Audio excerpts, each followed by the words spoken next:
अपने motion chapter में आगे बढ़ते हुए आ चुके हैं स्पीड पे। किस पे? स्पीड और वेलोसिटी पे। जैसा कि मैंने आपको पहले भी बोला था, this is the chapter of differences, यानी डिफरेंसेस आपको पता है तो आपका कंसेप्ट क्लियर होते चला जाएगा। ठीक है, अगर मैं ऐसे करता कि पहले स्पीड लिखवाता फिर वेलोसिटी लिखवाता फिर बाद में इन दोनों का डिफरेंस करवाता तो काफी ज्यादा टाइम कंज्यूम होता। इससे क्या होता है कि बच्चों को इजीली समझ भी आता है, अगर डिफरेंसेस से याद करेंगे तो याद करने में आसानी होती है। ठीक है, तो देखते हैं अपना पहला डिफरेंस किसका, स्पीड और वेलोसिटी का। तो जो भी पहला डिफरेंस होता है वो हम लोग किस पे करते हैं, डेफिनेशन पे। तो स्पीड की डेफिनेशन क्या होती है, डिस्टेंस पर यूनिट टाइम। क्या होता है, distance per unit time is my speed. और वहीं अगर मैं बात करूं वेलोसिटी की तो ये क्या होता है, हमारा displacement per unit time. Clear है? आगे कहता है कि ये जो है स्पीड क्या है, स्केलर क्वांटिटी। क्या है, स्केलर। अब ध्यान से सुनिएगा स्केलर क्यों है। जो हमारा डिस्टेंस है वो क्या है, स्केलर, और जो हमारा टाइम भी है वो क्या है, स्केलर।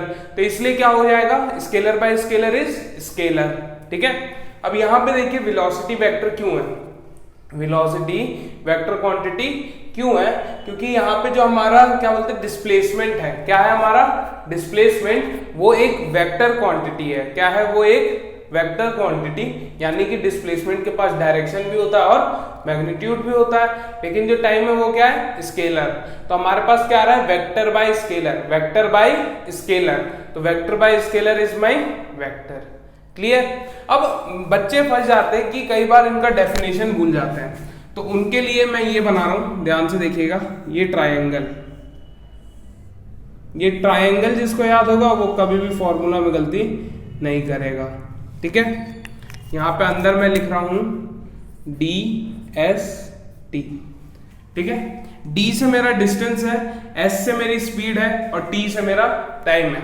अब इससे मत जाना कि भैया आपने क्या कहा था कि ये S है, ये डिस्प्लेसमेंट और हमारा डिस्टेंस के लिए होता है। यहां पे जो मैं कर रहा हूं वो किसके लिए है, स्पीड के लिए। तो कंफ्यूज नहीं होना है। ठीक है, जो भी आपको निकालना होगा, जो भी क्वांटिटी आपको निकालनी होगी उसको छुपा दो। फॉर एग्जांपल अगर मेरे को डिस्टेंस निकालना है, क्या निकालना है, डिस्टेंस, तो मैं इसको हाइड करूंगा तो क्या आ रहा है, S into T, S into T.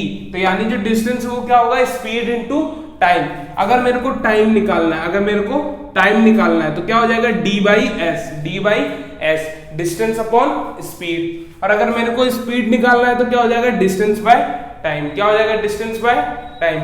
यही लिखा था क्या मैंने, distance per unit time is my speed. Clear है?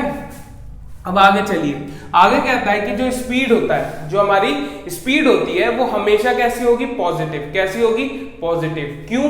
क्योंकि ये क्या है, डिस्टेंस पर यूनिट टाइम है ना। अगर डिस्टेंस कभी भी जीरो नहीं हो सकता, नेगेटिव नहीं हो सकता, तो स्पीड भी नहीं होगी। क्लियर? लेकिन अगर मैं बात करूं वेलोसिटी की, किसकी, वेलोसिटी की, तो ये क्या हो सकता है, नेगेटिव भी हो सकता है, पॉजिटिव भी हो सकता है और जीरो भी हो सकता है। जीरो कैसे होगा सर, जीरो कैसे होगा, मैं बताता हूं। जब डिस्प्लेसमेंट कब जीरो होता है, डिस्प्लेसमेंट कब जीरो होता है, जब इनिशियल और फाइनल पॉइंट क्या हो, सेम सेम। जब इनिशियल और फाइनल पॉइंट क्या हो, सेम, तो डिस्प्लेसमेंट जीरो।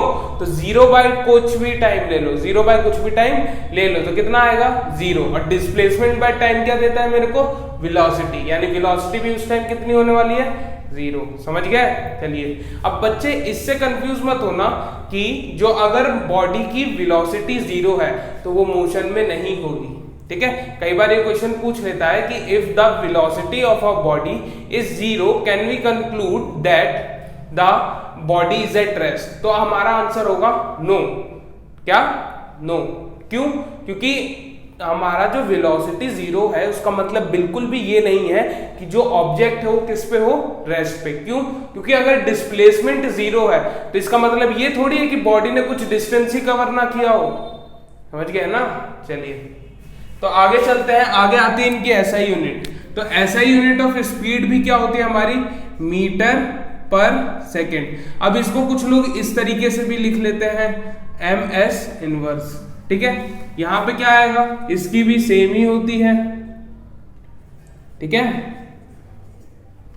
चलिए, तो अब हम लोग आगे चलते हैं क्या, अपने आगे अगले टॉपिक जो कि हमारा यूनिफॉर्म स्पीड और नॉन यूनिफॉर्म स्पीड।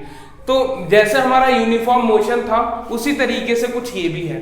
कहता है कि जब ऑब्जेक्ट इक्वल डिस्टेंस कवर कर रहा है इक्वल टाइम में, क्या कर रहा है, equal distance in equal interval of time, तो मैं क्या कहूंगा, वो ऑब्जेक्ट कैसे मूव कर रहा है, यूनिफॉर्म स्पीड से मूव कर रहा है। लेकिन वहीं अगर वो क्या करता है, इक्वल डिस्टेंस कवर कर रहा है लेकिन अनइक्वल टाइम इंटरवल में, इक्वल डिस्टेंस कवर कर रहा है लेकिन अनइक्वल टाइम इंटरवल में, ठीक है, तो मैं उसको क्या कहूंगा, नॉन यूनिफॉर्म। जैसा कि मैंने पहले भी कहा था, आप इसको उल्टा करके भी लिख सकते हैं कि non equal distance in equal interval of time. समझ गए?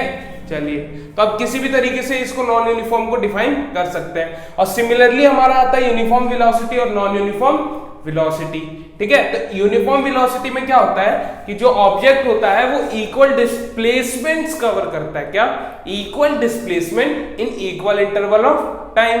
क्लियर? और इसमें क्या होता है, non equal displacements in equal interval of time, या फिर equal displacements in non equal interval of time.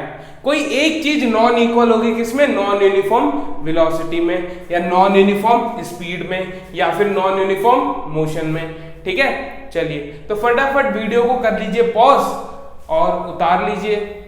तो आगे चलते हैं और आगे हमें मिलने वाला है एवरेज स्पीड। एवरेज स्पीड बोलूं या एवरेज वेलोसिटी, ज्यादा का अंतर नहीं होता, ठीक है, चीजें वही रहती है, बस डिस्टेंस की जगह डिस्प्लेसमेंट आने वाला है, ठीक है। चलिए, तो एवरेज स्पीड क्या होता है, it is the ratio of total distance covered to total time taken, ठीक है। तो अब देखिए ध्यान से, अगर मैं बात करूं एवरेज वेलोसिटी की, तो मैंने कह दिया कि रेशियो है, तो रेशियो का मतलब होता है डिवाइड, क्या होता है, डिवाइड, क्या होता है, टोटल डिस्टेंस यानी S1 S2 सो ऑन, जितने भी डिस्टेंस वो कवर कर ले, और अपॉन में टोटल टाइम टेकन, तो यही है हमारा टोटल टाइम टेकन, आया ना, प्लस Tn तक। क्लियर है? तो अब यहां के बाद आता है मेरे पास दो केस, क्या आते हैं, दो केस। अब एक केस में क्या हो सकता है कि जो हमारा डिस्टेंस है, क्या है, मेरा जो डिस्टेंस है वो क्या हो, सेम हो, क्या हो, सेम हो, ठीक है। और दूसरे केस में मेरा क्या हो सकता है कि जो टाइम इंटरवल हो वो क्या हो, सेम। तो इन्हीं केसेस के बारे में डिस्कस करते हैं। तो पहला केस क्या कह रहा है कि अगर हमारे पास कोई ऑब्जेक्ट है और वो डिस्टेंस कवर कर रहा है, क्या, S1 S2 S3 so on, ठीक है, और वेलोसिटी दे रखी है कि इतनी वेलोसिटी से इतना डिस्टेंस कवर कर रहा है और इक्वल टाइम इंटरवल में कर रहा है, इक्वल टाइम इंटरवल में कर रहा है। तो अगर वो इक्वल टाइम इंटरवल में ट्रेवल कर रहा है तो क्या होने वाला है, ध्यान से सुनिएगा सॉल्यूशन इसका, और ये आपको दिमाग में भी रखना है ताकि आपके क्वेश्चन इजीली सॉल्व हो जाए। समझ गए?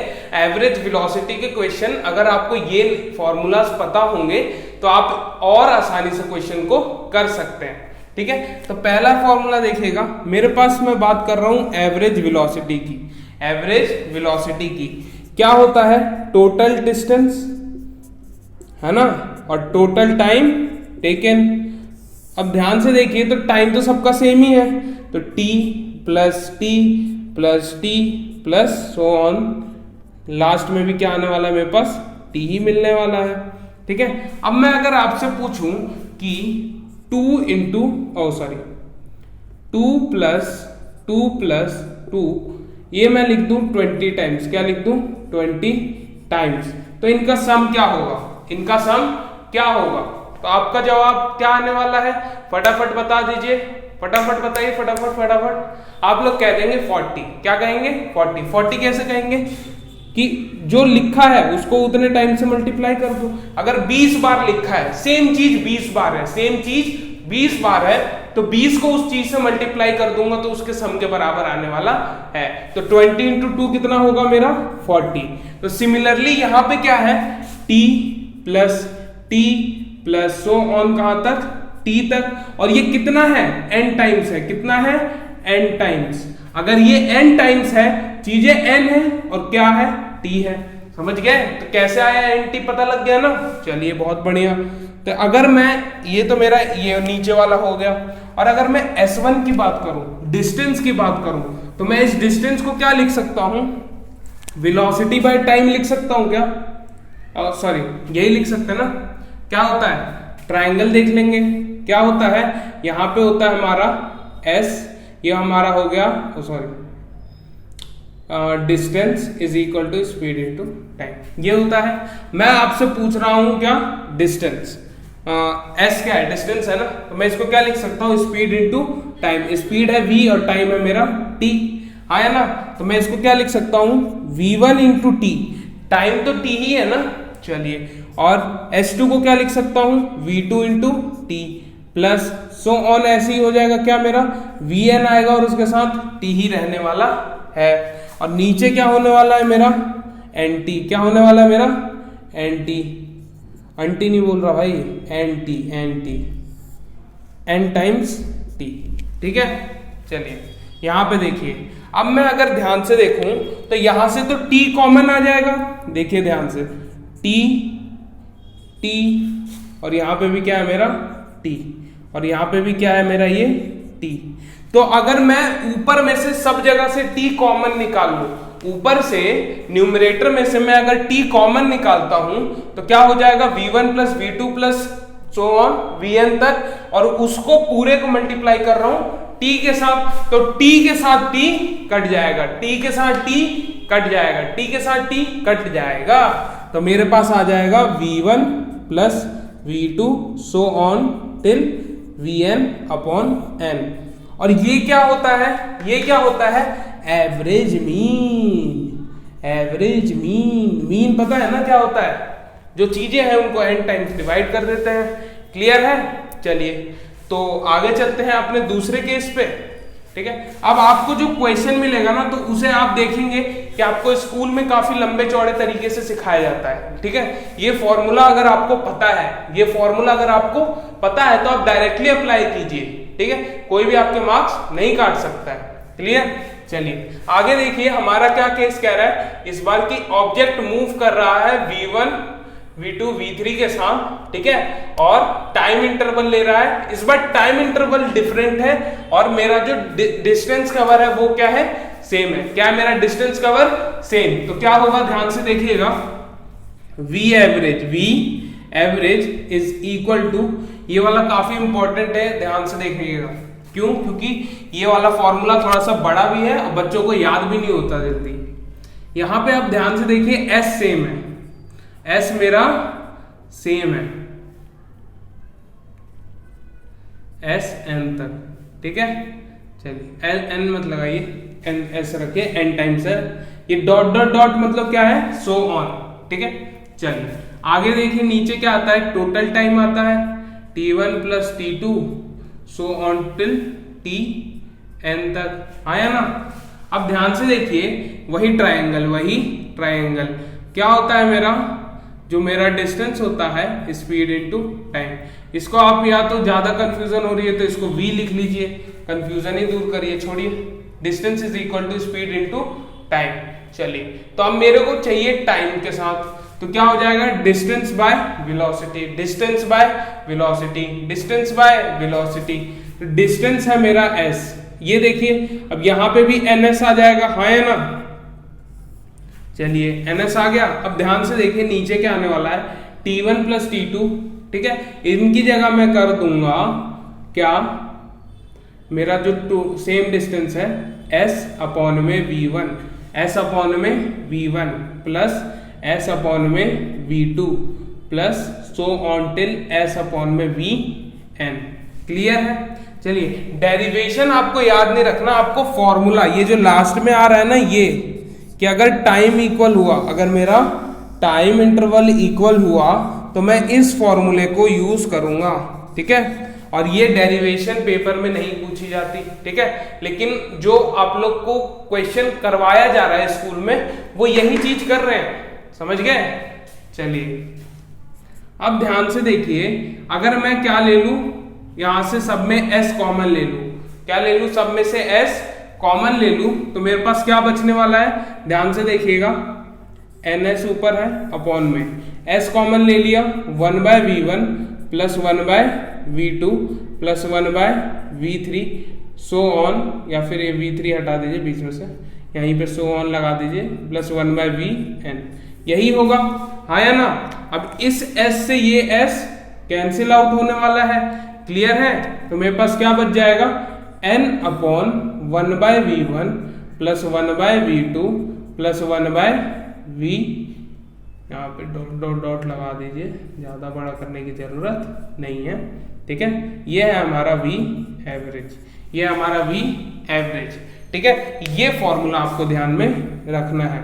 अब ध्यान रखिए, एक और इंपॉर्टेंट फॉर्मूला है जो मैं आपको बताने जा रहा हूं, उसको एकदम आपको दिमाग में रखना ही रखना है, ठीक है। बहुत ज्यादा जो क्वेश्चन आते हैं इसी पे आते हैं, क्या आते हैं, इसी पे आने वाले हैं। क्या है, ध्यान से देखिएगा, इस बॉक्स में लिख रहा हूं मैं, इसी का सब पार्ट है, इसी से डिराइव हो रहा है कि अगर मेरा n इक्वल टू 2 हो जाए, n इक्वल टू 2 हो जाए, तो मेरा जो v एवरेज होगा, जो मेरा v एवरेज हो जाएगा वो होता है 2v1 v2 अपॉन में v1 प्लस v2, ठीक है। अब ऐसा आप लोग करके मत आइएगा कि अगर 3 है तो यहाँ पे आप 3 लिख देंगे और यहाँ 3 times of v1 v2 v3, वो गलत हो जाएगा, ठीक है। अगर 2 है तब आप ये यूज कर सकते हैं, ठीक है, और अगर 3 है तो आपको ये वाला करना पड़ेगा, क्लियर। तो फटाफट इसको पॉज कर लीजिए और सब कुछ उतार लीजिए। चलिए अब पढ़ते हैं हम लोग एवरेज वेलोसिटी के बारे में।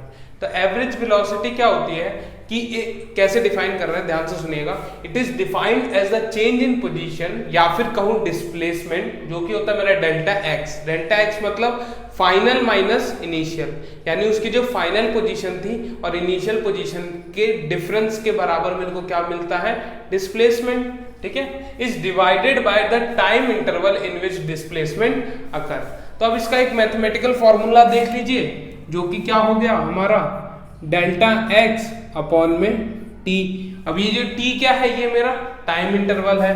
चलिए डेल्टा एक्स यानी एक्स फाइनल, ये एफ लिखा है, एफ है ये, x final minus x initial upon में टाइम इंटरवल। तो ये है मेरा एवरेज वेलोसिटी, ठीक है। आज के लेक्चर के लिए बस इतना ही, मिलते हैं आपसे नेक्स्ट लेक्चर में, और वहां पे करने वाले हैं हम लोग इसका कुछ तोड़ फोड़ क्वेश्चंस, ठीक है। तो तब तक के लिए प्रैक्टिस करते रहिए और अपने सेहत का ध्यान रखिए। चलिए।